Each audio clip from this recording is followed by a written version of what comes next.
Good evening, Lisa. Good evening, Andrew. Well, lots to do, Yes. so let's get on with it. Okay. First of all, thank you to Martin Yes. for another lovely effort. lovely Drawing. picture. Yes. You better zoom that one in.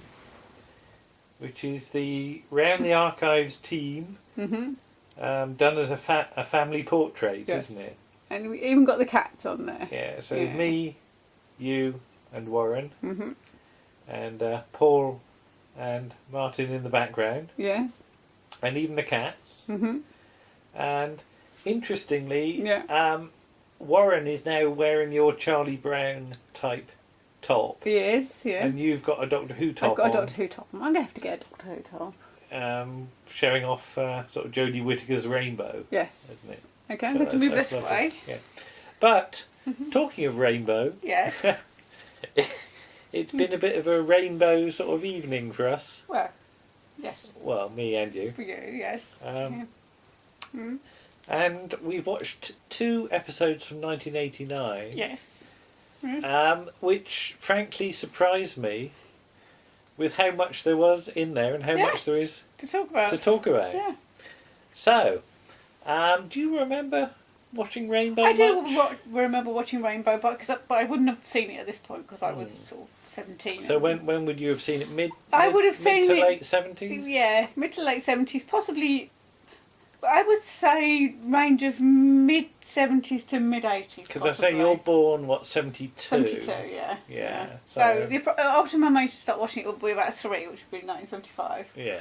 I don't remember watching it in 1975. I certainly remember seeing Jamie and the Magic Torch in the late 70s. Yeah. So in all, I probably would have seen Rainbow as well. But do you remember much of Pipkins from that time at all? Nothing at all. Right, Pipkins. okay. Not until we started watching it on DVD. No.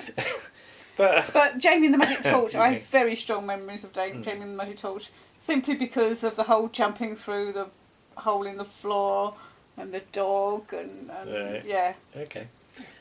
But I think you mentioned Pipkins. Yes, you mentioned Pipkins. Well, right. We've got Pipkins on DVD. Yes. A lot of what survives.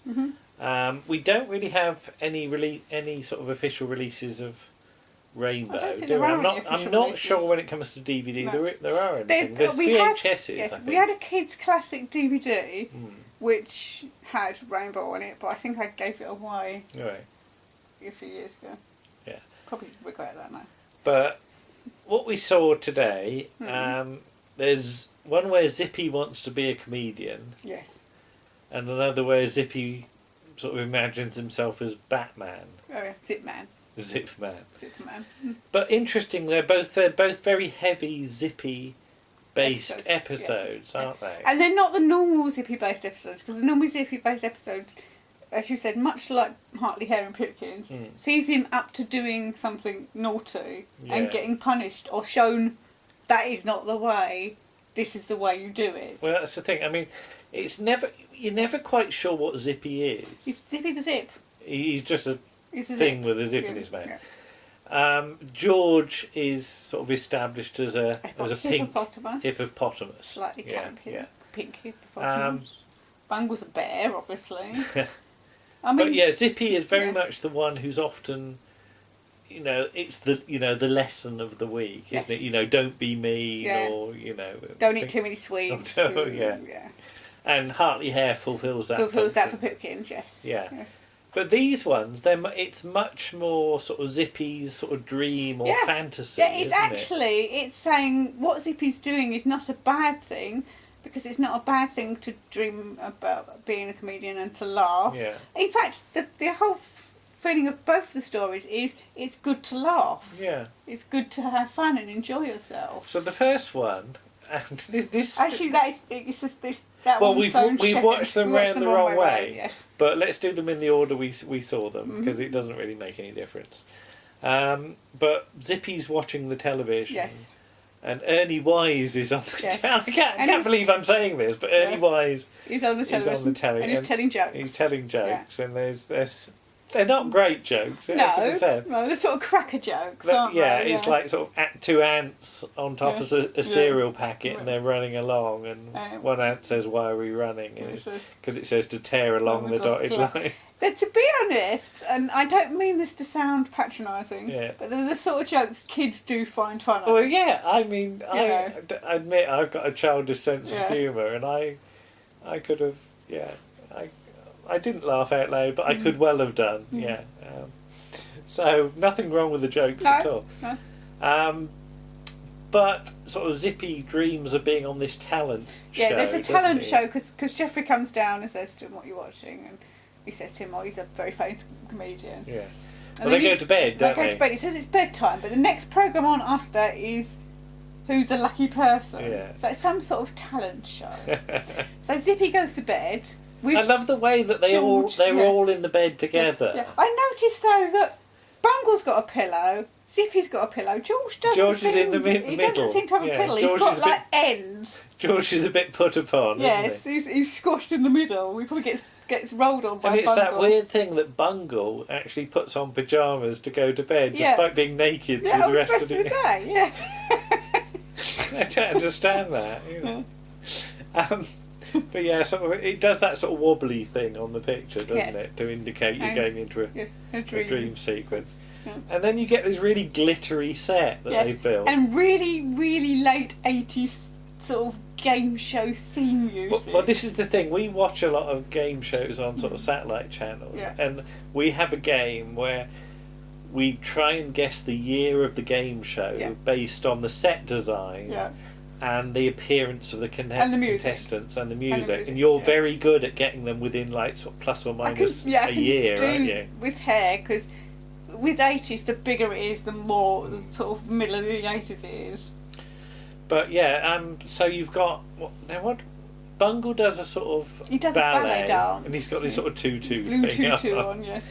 And George plays the trumpet. Oh, that's right, yeah. And Zippy tells jokes. Yeah, not very well. And there's this sort of applause indicator it's like with sort of lights. Clapometer, isn't it? It sort of goes up to 10 lights. And Zippy only scores 3, doesn't he? He doesn't do very well. No. And Geoffrey is some sort of weird sort of game show host, isn't and he's really, really camp. Now, I said, and I'm not going to definitely swear to this, I'm just going by the hairstyle. Just the look? Yeah, it's a bit Lionel Blair. Oh, right, okay, yeah. But I don't know if Lionel Blair ever... I think the only game show Lionel Blair ever hosted was Name That Tune. All right. And it's not really like that. It's sort of a generic game show host, isn't it? Yeah, this is a very much sort of opportunity knocks thing, isn't it? Yeah. You know, I mean, we're a long time before, Britain's Got Talent or anything like that. Opportunity Knocks comes back around this time, I think. All right, okay. Nina Mishkoff's in it, isn't she? And I don't know. Tony Hatch. And... I remember Mickey Most. Yeah, I don't think Mickey Most is in it. It comes back around this time, early 90s, I think. Maybe. Yeah. I need to look that up. Yeah. Okay. But yeah, so Zippy doesn't do very well, and he's sort of a bit fed up. And he's got a dressing room. Why has he got a dressing room? He's got the traditional dressing room with a mirror with all the light bulbs around it. I mean, I know why he's got it for story terms, but in actual sort of, you wouldn't get that. You'd be sat on a bench somewhere, wouldn't you? So, but Ernie Wise comes in and starts sort of giving him some advice, doesn't he? Yeah. And this scene between Zippy and Ernie Wise is amazing. Yeah, and it's really quite touching because he's really trying to help him. Yeah. And he's not sort of patronising him or anything. He's trying to explain to him, no, this is, you've got to, because Zippy tells jokes, his timing's all off. He tells the joke and goes straight into the answer. Yeah. And he's saying to him, no, you need to leave a pause. And then he says, oh, but I need to leave a pause. And he's like, no, you don't have to say that. He's trying to explain to Zippy how to tell a joke properly. But the sort of interplay between Zippy and Ernie... It's really rather sweet. Yeah. And we should say earlier, of course, Zippy's had a go at doing the Eric and Ernie Bring Me dance. Sunshine. And because he's only got one arm... He has to sort of do this. He had to move it about from one side to the other to do that. But it did strike me that this isn't necessarily being written for a sort of young kid audience, is it? No, it feels like it's being written for parents. There's stuff going on here that is the kids aren't going to get. And to be honest, the kids aren't going to know. Like a 4-year-old child in 1989 is not really going to know who Ernie Wise is. No, exactly. It's just some old man. And I think this is very clever because it really does appeal across the board. Yeah. And I really enjoyed watching it. Actually, it's silly. I mean, I know we said we've done Pipkins and we've enjoyed that. Yeah. But this wasn't what I was expecting. No. From an episode of Rainbow, it was really pitched a lot sort of higher than, and I think that's fantastic. So I'd like to see some more from this season, quite frankly. Okay. I don't know whether we can track any more down. I'm sure there's some knocking around. I'm sure there must be, yes. But yeah, so then Zippy goes on again and does the jokes. Yes. And he does them a lot better. Right. And he gets 10 out of 10. Yeah. And then he wakes up. And then he wakes up and it was all a dream. And then he tells them some jokes and because they didn't laugh the night before, but now they laugh, don't they? So, So yeah, that was fun. And then the next episode, which gets even stranger. This was shown before. This is, we point out, the one before. But this is, what's it called? Zipman and Bobbin. Bobbin, yeah. And Zippy's in a cardboard box. He's in a cardboard box, and he's going no no no no no no no no no no no no, and he pops out and goes Batman and keeps making people jump and getting on people's nerves. Now this is 1989. Yes. So where are we with Batman? I really don't know. We are now. At all. Obviously, we've had the series in the 60s, which runs for about 3 years. And gets repeats. And I think it got repeated on Channel 4. Yeah. Okay. I remember seeing it. It's either Channel 4 or it was on BBC. It's either Channel 4 on a Saturday morning or it was on BBC on a Saturday morning or something. Because I definitely remember watching it on a Saturday morning. Okay. So I'm quite fond of the 60s series. Yeah, because you just recently got it. I did. Yeah, we haven't watched it yet. I know it's a bit camp and it's a bit rubbish. But to me, that's how Batman should be. Yes. Yeah. I can't really be doing with things that take itself too seriously because it's a silly idea. But in 1989, the big screen version of Batman with Michael Keaton. Not Michael Keating. Michael Keaton.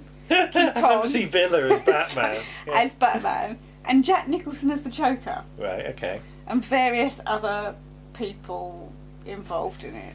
And without wishing to sort of accuse plagiarism or infringement of copyright... It doesn't matter now anymore. It's a bit late now anyway to say that. It's a bit of an influence it's here, a bit of isn't it? But it's the 60s series that's influencing them, not the film. Okay. Because the way... Because Geoffrey Hayes plays Joker Geoffrey, so he's the Joker, and his makeup and his costume are virtually identical to the Cesar Romero costume from the 60s. Yeah, with the white face. With the white face and the sort blue checky jacket thing. Isn't it? Purple, isn't it? Is it? I don't know. So yeah, and what is it? So Zippy is Zipman. Zipman, and George is Bobbin. Bobbin the Boy Blunder. And I would point out that in the Batman film in 1989 there is no Robin. It will take a couple of films before we get to Robin. Oh right, okay. Yeah. Don't know. They just do Batman in that film. All right, okay. Don't know. And Michael Gough as Alfred. Your friend. My friend. Michael Gough, he was lovely. Yes. With his gin and his raspberries going all over the place. You know his PIN number, don't you? I can't remember it. His wife shouted it out to him. I'm going, oh, la, la, la, la, la. I don't want to hear Michael Gough's PIN number. That was a while ago now. Yes, what was it you said? He was terribly nice. He was very charming. I can see why he was a bit of a ladies' man. Even though he was quite elderly, you could feel the charisma. Yeah. Okay. But yeah, they've built this Zipmobile, haven't they? Out of cardboard, basically. Because they then cut. They've watched this thing on television. Thing about how to make a car out of cardboard boxes and kitchen roll tubes. It's like Blue Peter, but so they make this Zipmobile, and it's got a yellow side. And then first of all, the front of it is just normal cardboard. Yeah. By the time they get to the next scene, it's suddenly been painted pink. So it's very pink, isn't it? It's like somebody's gone, we haven't painted the front. Let's paint it now. What colour have you painted it? Pink. That'll do. Why don't they notice? No. And I love the way they sort of imply it's moving off at high speed by just moving the camera. It's the only way they can do it.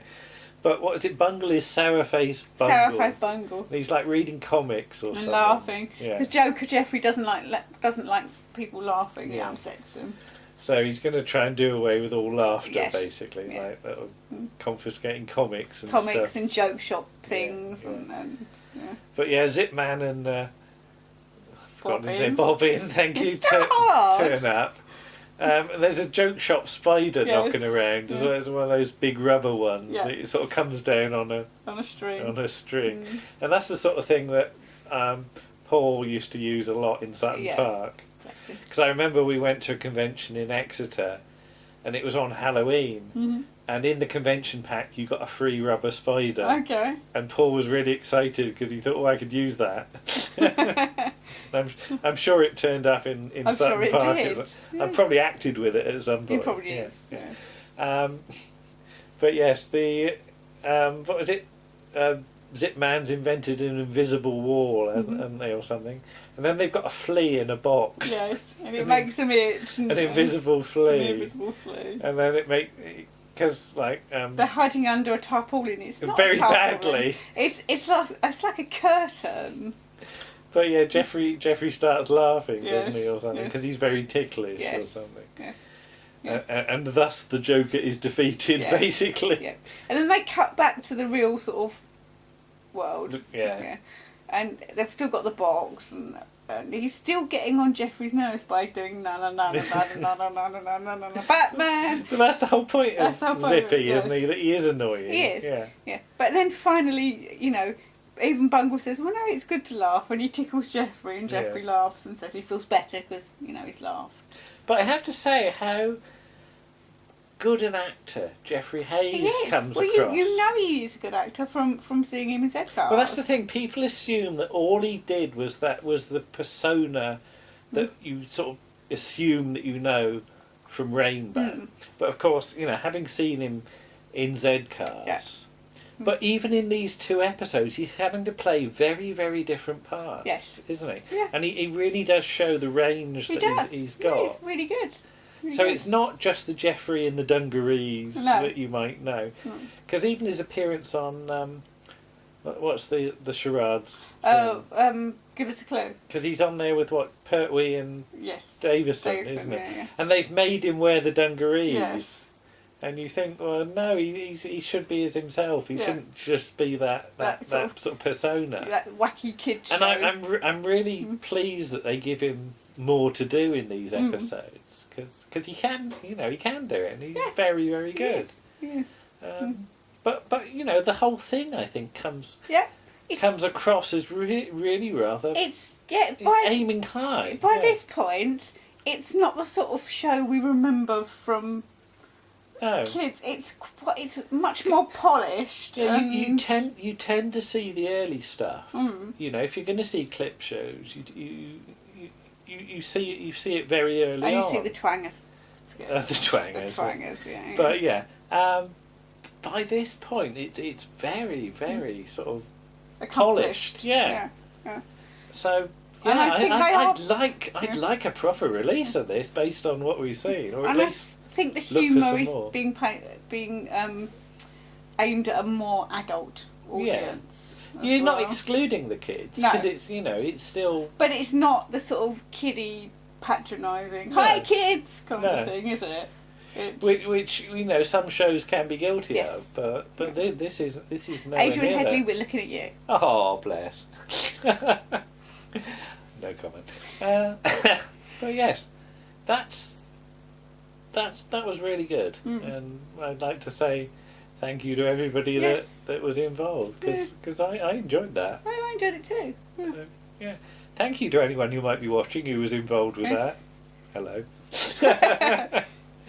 So we'll say goodnight now and see you again. Okay. Bye-bye. Bye.